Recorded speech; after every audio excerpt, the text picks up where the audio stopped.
बेटियों के लिए जिस तरह से शिक्षा का एक उच्च स्तर बनाया, उस उच्च स्तर के भागीदार इस महाविद्यालय के प्राचार्य और मार साहब को भी मैं वेलकम करना चाहूंगी।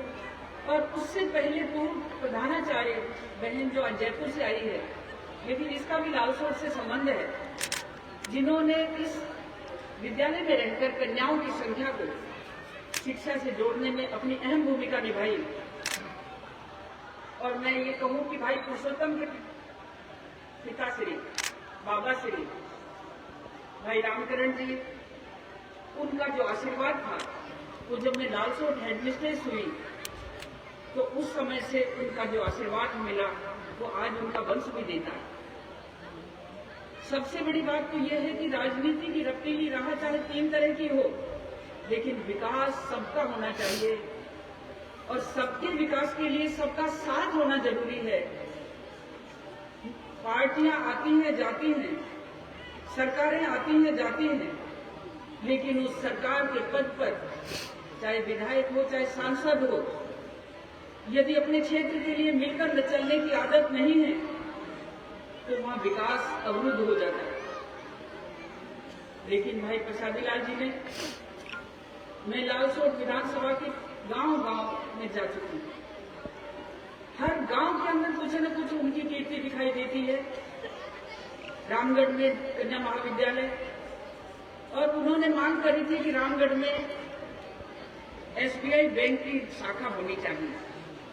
मुझे तुरंत लगा कि मेरा भाई मिलकर चलना चाहता है, तो एसबीआई बैंक की शाखा खुलवाने में मैंने तुरंत कदम उठाया और रामगढ़ में एसबीआई बैंक की शाखा खुल गई। ये उनका मार्गदर्शन था, उनका अपना सुझाव था।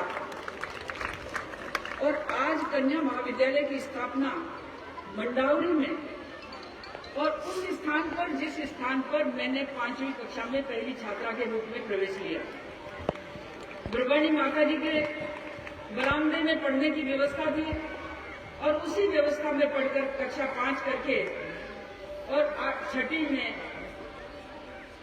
गुरुजी कजोड़मल जी के सानिध्य में हमने वहां कक्षा 6 शुरू की। और भाइयों 8वीं पास करने के बाद मैं भी घर बैठ गई, क्योंकि स्कूल नहीं था।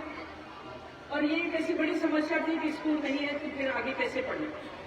लेकिन मेरा सौभाग्य था, मंडावरी बस्ती का आशीर्वाद था कि सन 60 में वो मिडिल स्कूल सेकेंडरी में क्रमोन्नत हो गया और मैं 60 में कक्षा 9 की पहली छात्रा उस स्कूल में मेरा एडमिशन। भाई हरिप्रसाद जी आज नहीं रहे, उन्होंने सबसे पहले मेरा नाम लिखा। और भाई प्रसादी लाल को ध्यान नहीं होगा, इनके बाबा मेरे मामा लगते थे, क्योंकि मेरी जीजी की बुआ उस परिवार में थी। और मेरा बड़ा भाई, इन्होंने मेरा एडमिशन कराया। और कक्षा 9 में एडमिशन जब हुआ तो मुझे एक बार तो ये लगा कि अरे अब तो लालरी लुगरी पैर मैं भी खेतन में काम करूं, मैं ना पढ़ूं।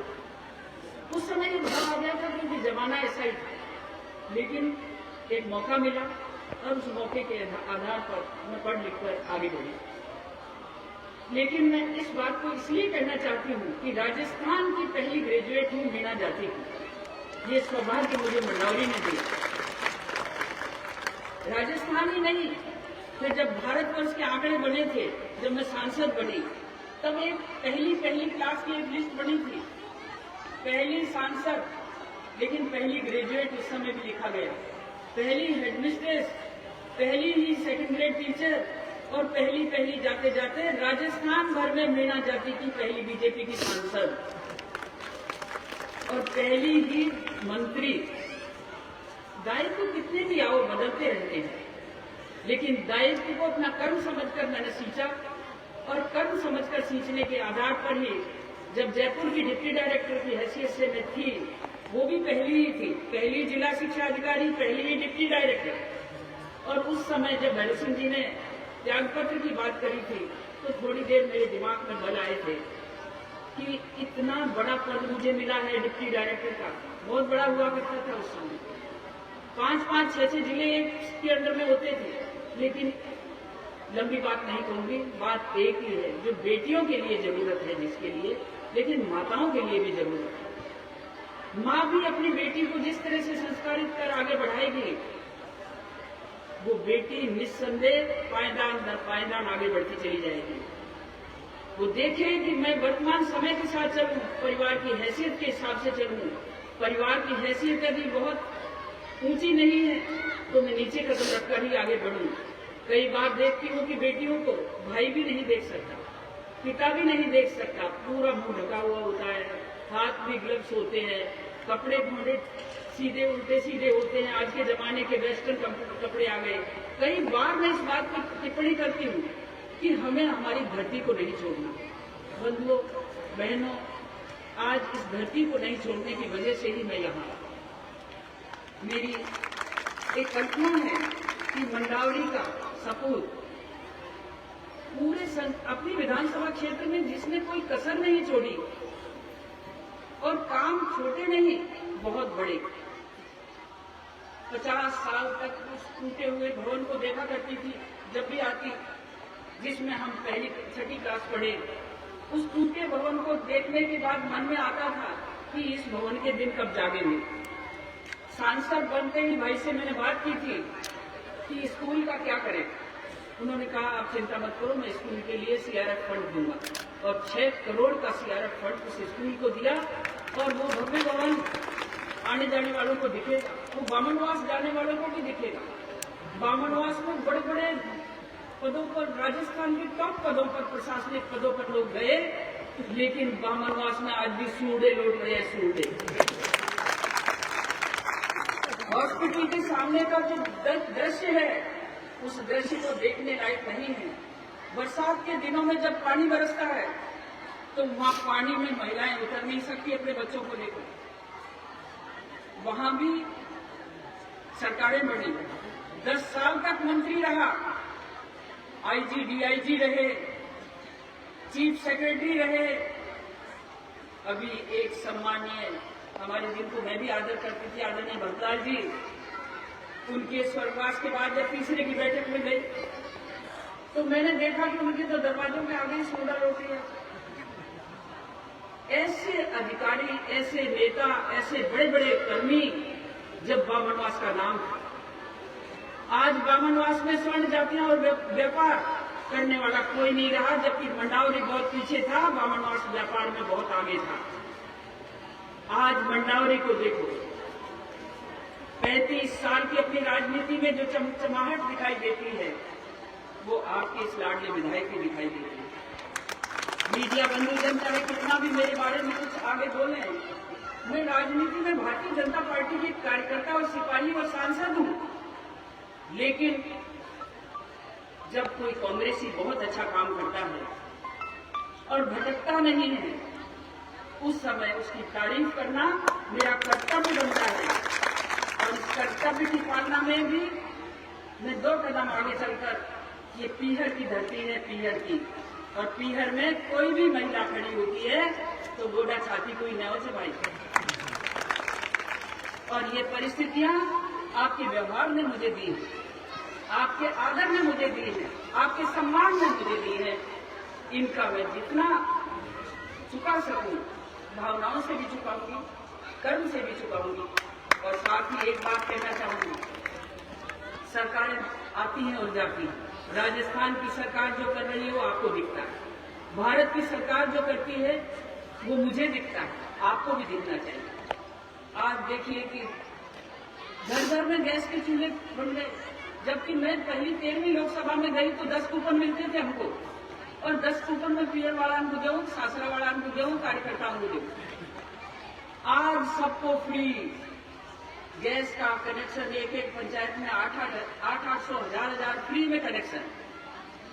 आज पक्का मकान, पहले पक्के मकान के 35,000, 25,000 मिलते थे तो लाभार्थी के पास 5,000 भी नहीं पहुंचते थे। बीच के बिचौलिए इसको दलाली के रूप में हड़प जाते थे, आज उसके खाते में जाते हैं। पेंशन यदि किसी को अटल पेंशन मिलती है तो अकाउंट के थ्रू मिलती है, खाते के थ्रू मिलती है। विद्यार्थियों को छात्रवृत्ति आती है तो उसके खाते में जाती है, कोई बिचौलिया नहीं। और किसान कल्याण निधि के मामले में तो कभी हमने सपने में ही नहीं सोचा मैं भी एक गरीब किसान की बेटी हूँ, यही बनाऊंगी। आज 2-2 हजार की 3 किस्तें सीधे खाते में जाती हैं, खाते में। लेकिन दुर्भाग्य है कि अभी पोर्टल बंद कर रखा है। इस पोर्टल को भाई साहब खुलवाएंगे ताकि जो वंचित किसान हैं वो उस पोर्टल पर अपना नाम दर्ज करा दें और अपनी लाभार्थ अपनी जो राशि उसके हिस्से की है उसका लाभ ले लें। एक बहुत बड़ी योजना में शिक्षा विभाग से जुड़ी बहनों से और यहाँ जो बैठी माताओं से भी कहना चाहती हूँ। एक समय था जब हमारी कन्या के बारे में कोई नहीं सोचता, लेकिन जब देखा कि बेटे और बेटियों का अनुपात बहुत कम हो गया, एक तरफ 886 बेटियां रह गई और 1000 बेटों के हिसाब से अनुपात रहा, तब हरियाणा की धरती पर मोदी जी के दिमाग में आया कि हमारी बेटियां कम हो रही हैं, तो उन्होंने एक नारा लगाया, बेटी बचाओ और बेटी पढ़ाओ, बेटी बचाओ और बेटी पढ़ाओ। आज उसकी परिणति आपके स्थानीय विधायक, आपके काबिला मंत्री ने आपके गांव के अंदर मंडावरी के अंदर महाविद्यालय खोलकर दिखाई। लेकिन इसके साथ एक और योजना है, सुकन्या समृद्धि योजना। इस सुकन्या समृद्धि योजना में 0 से 10 वर्ष तक की बेटी का खाता खुलना चाहिए। 2500 से खाता खुलता है, सरपंच बैठे हैं बहुत सारे, पंचायत समिति से जुड़े हुए कई लोग बैठे हैं। आप अधिक से अधिक, मैं मखनपुरा सरपंच से ही कहूंगी कि आप नौजवान हैं, सुकन्या समृद्धि योजना के 100% खाते खोलकर अपने गांव को समृद्ध कन्या समृद्धि योजना से जोड़े। और भी सरपंच हैं, गिलोना कला के हैं, बगड़ी के हैं, और सभी जागरूक हैं। मैं प्रधान जी से भी कहूंगी, दोनों से, कि सुकन्या समृद्धि योजना से हमारी बेटी को जब जोड़ लेंगे तो 18 वर्ष तक ये खाता, 18 वर्ष की उम्र होने पर वो खाता उस बेटी के नाम होता है और उसके एजुकेशन के लिए, वो चाहे देश में पढ़े, विदेश में पढ़े, मेडिकल पढ़े या आर्ट्स पढ़े, उसके लिए पूरा पैसा पिता को चिंता नहीं करनी, वो जुड़ा जाता है, थोड़ा थोड़ा रकम जुड़ जाती है। और 21 वर्ष की होने के बाद वो संपूर्ण खाता उसके नाम होगा तो उसके विवाह में भी काम आएगा, आपको एक साथ बोझ नहीं पड़ेगा। ये ऐसी स्थितियां, ऐसी योजनाएं, उनको हमारा शिक्षा विभाग, हमारा पंचायत राज विभाग उसको जरूर टेक ओवर करे। मंडावरी समरसता का उदाहरण है। ये समरसता का उदाहरण आपकी मंडावरी में पैदा होने की वजह से हम दोनों को संस्कारों में मिला है, ये संस्कारों में मिला है। मैंने सामने भी चुनाव लड़ा और सामने चुनाव लड़कर भी भाई के सामने खड़ी हुई, इसकी सांकड़ पे पांव धरा, लेकिन इसके व्यवहार में कभी अंतर नहीं आया, इसके व्यवहार में कभी अंतर नहीं आया। ये है राजनीतिक, असली राजनीतिज्ञों की पहचान, जिसके कलंक नहीं, कोई दाग नहीं, कोई भ्रष्टाचारी का लगाव नहीं। तो ऐसी परिस्थिति में हम सच्चाई बोल सकते हैं। आज इस मंच पर मैं कैसे बोल रही हूँ, उसका भी एक ही कारण है कि इस गांव में हमारे माता पिता ने और बस्ती में जो हमको संस्कार दिए हैं कि हम मिलकर चलेंगे, सबका साथ लेकर चलेंगे, सबका विकास करेंगे और सबके विकास में हम प्रयास भी जोड़ेंगे और तभी हम आगे बढ़ेंगे। आज मेरा एक शिक्षा का सहोदर बैठा, एक ही दिखा मुझे, गोकुल जी बैठे सुखदरवार, ये हम साथ साथ पढ़े थे, लेकिन जब उनके शिथिल पैरों को मैंने देखा, कमजोर पैरों को देखा और उनकी देह को देखा कि बहुत कमजोर है, तो या तो बेटा बहू ने सुख नहीं दिया और या कोई बीमारी आ गई। अब मेरा ऐसा है कि मुझे तो सब सुख देते हैं। आज इस गांव में गर्व से मैं ये बात कहूंगी कि यहाँ की बेटियां पढ़ने में पीछे ना रहें। महाविद्यालय का खुलना आपके लिए एक स्वर्णिम अवसर है। इस स्वर्णिम अवसर को आप खोए नहीं। आपकी पढ़ाई में दृढ़चित्त होकर, फैशन ट्रेंड से दूर रहकर यदि आपने मनोयोग से शिक्षा प्राप्त की तो दुनिया की कोई ताकत नहीं कि वो आपको उच्च पदों पर न भेजे। राजनीति का क्षेत्र ऐसा है कि जिसमें महिलाओं के लिए बड़ी कठिनाई आती है, इतनी कठिनाई आती है कि हमारे खिलाफ कॉम्प्लेंट भी बढ़ जाती है और ऐसे बांटते हैं कि मंडावरी के नौजवानों को तकलीफ भी हुई, लेकिन बांटने वाले आज कहाँ हैं? गड्ढे में हैं, गड्ढे में हैं। पार्टी के वरदान के कारण कोई न कोई जगह पर बैठे हैं, अन्यथा उनकी कोई पूछ नहीं। नौजवानों को गुमराह करना उनका धर्म बन गया था। नौजवानों को गुमराह करके हमारी बेटियों की लाज बचाएं या उगाड़ें, ऐसे भी कुछ लोग हैं। लेकिन मैं एक ही बात जानती हूं कि थक गई दुश्मनों की हरेक दुश्मनी, थक गई दुश्मनों की हरेक दुश्मनी, और उनकी दुश्मनी को थकाने के लिए उनका एक ही उद्देश्य था कि किसी तरह से ये राजनीति से दूर चली जाए। लेकिन हमें भी एक अकल थी कि वो काबा ढहाते रहे, हम काबा बनाते रहे, हम काबा बनाते रहे, उसूलों पर चलते रहे। और ये उसूलों पर चलने की शिक्षा जन्मभूमि देती है, कर्मभूमि देती है, अपने लोग देते हैं। बंधुओं, बातें बहुत हैं। आज हमारे बेटियों के खाते की बात करें, 2014 तक हमारे देश के अंदर 3 करोड़ खाते थे। 3 करोड़ वो किसके थे? वो केवल आप हम जैसे। लेकिन आज 67 करोड़ खाते हैं, और सिर्फ इसलिए कि ऊपर से 100 रुपये आवे तो 100 रुपये नीचे तक पहुंचने चाहिए, और वो अकाउंट के थ्रू ही पहुंच सकते थे, बिचौलियों के थ्रू नहीं। प्रशासनिक दृष्टि से जुड़े हुए भाई आज भी कई जगहों पर हमें अड़चन पैदा करते हैं। दौसा कार्यालय में क्या आप सोचते हैं कि वहां भी ये दौसा में 3 मंत्री हैं, 3 एक ही मंत्री का काम दिखाई देता है सब जगह। तीनों मंत्रियों के बीच में मैं रहती हूँ, तीनों बाकी 2 मंत्रियों का कोई काम नहीं दलाली के अलावा, दलाली के अलावा कोई काम नहीं। खुले शब्दों में बोलती हूँ, आंगनबाड़ी के पोषाहार को बेच ले, और उधर चाहे खान को नीलाम करते समय दलाली ले ले।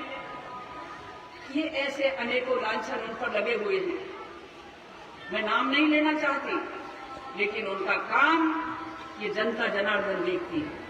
आपके मंत्री का काम आपकी लालसोट विधानसभा पूरी देखती है, और लालसोट में जो सौहार्द और संपूर्ण वातावरण है, उसमें भाई प्रसादी और मैं बराबर से सम्मान पाते थे।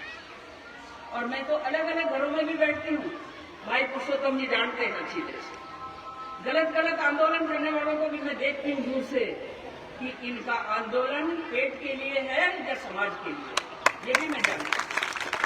और ये जितने आंदोलन हैं वो पेट के लिए होते हैं, वो समाज के हित के लिए नहीं होते। आज बहुत सारी बातें ऐसी हैं कि भाई के पास वो डिपार्टमेंट है, उस डिपार्टमेंट की सबसे पहले जरूरत पड़ती है। कहते हैं पहला सुख निरोगी काया, पहला सुख निरोगी काया, और दूसरा सुख घर में माया। और घर में माया जब आएगी जब संस्कार से सरोकार होंगे, कर्म क्षेत्र में अच्छा काम करेंगे। सबरी कृषि फार्म का उदाहरण भाई दे रहे थे, भाई नाथूलाल जी भी दे रहे थे। लेकिन सबरी कृषि फार्म की स्थापना करते समय मेरे दिल के अंदर मेरे माता पिता, मेरे बड़े भाइयों का वो व्यवहार, वो संस्कार था, जिसके कारण मैंने सोचा कि इन नेताओं के क्या धंधे हैं भाई, जो ये आंदोलन कर रहे हैं, ये आंदोलनकारी नेताओं के धंधे क्या है? देखा, जेब काटने के धंधे। हमारे धंधे क्या है? मेहनत करना, और मेहनत कर जो मानवी मेहनत सुखरी खान, और बिन मेहनत रीझे नहीं घड़ी धड़क पकवान।